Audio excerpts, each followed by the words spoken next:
रब्बिल आलमीन वस्सलातु वस्सलामु अला सय्यिदिल मुरसलीन अम्मा बाद फ़अऊज़ु बिल्लाहि मिनश शैतानिर रजीम बिस्मिल्लाहिर रहमानिर रहीम। अल्हम्दुलिल्लाह, एक बार फिर हाज़िर हूँ मैं आपके सामने मदनी कायदे की तख्ती नंबर सबक नंबर 12 लेकर, जो नून साकिन और तनवीन के जो 4 कायदे हैं उनमें से 2 कायदे इज़हार और इख्फ़ा के बारे में हैं।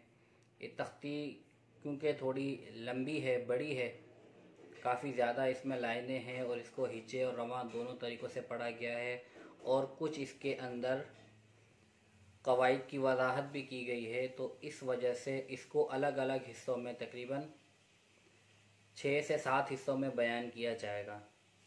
तो इसलिए आप तमाम से गुजारिश है कि इसके सारे हिस्से देखें और जिस तरह पढ़ाया गया है उसी तरह पढ़ने की कोशिश कीजिए, ताकि आसानी के साथ थोड़ा थोड़ा हो लेकिन आसानी के साथ याद होता रहे और समझ आता रहे। आइए चलते हैं इसकी मुख्तसर वजाहत की तरफ। अल्लाह ताला से दुआ है कि अल्लाह ताला आप सबको आसानी के साथ कुरान पाक सीख कर दूसरों को सिखाने की तौफीक अता फरमाए। बिस्मिल्लाहिर्रहमानिर्रहीम। जैसा कि आप सबको मालूम है कि सबक नंबर 12 शुरू होगा और सबक नंबर 12 हिस्सों में अलग अलग हिस्सों में बयान किया जाएगा, जिसमें से पहला हिस्सा है नून साकिन और तनवीन के क़वाइद इज़हार और इख्फ़ा के बारे में।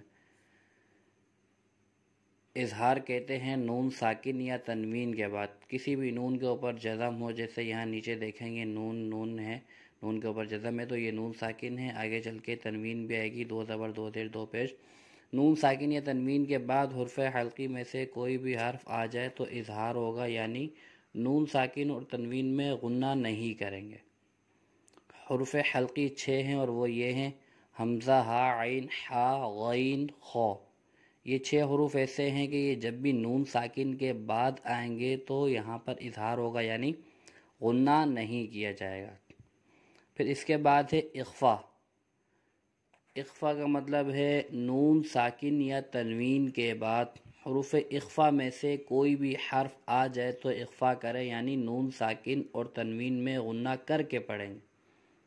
गुन्ना यानी नाक में आवाज़ ले जाकर पढ़ेंगे। हुरूफ इख्फ़ा 15 हैं और वो ये हैं ता, सा, जीम, दाल, राल, जा, सीन, शीन, सौद, दौद, तो, ज़ो, फ़ा, क़ाफ, काफ। ये 15 हरूफ हैं। ये जब भी नून साकिन या तनवीन के बाद आएंगे तो यहाँ पर हम गुन्ना करेंगे।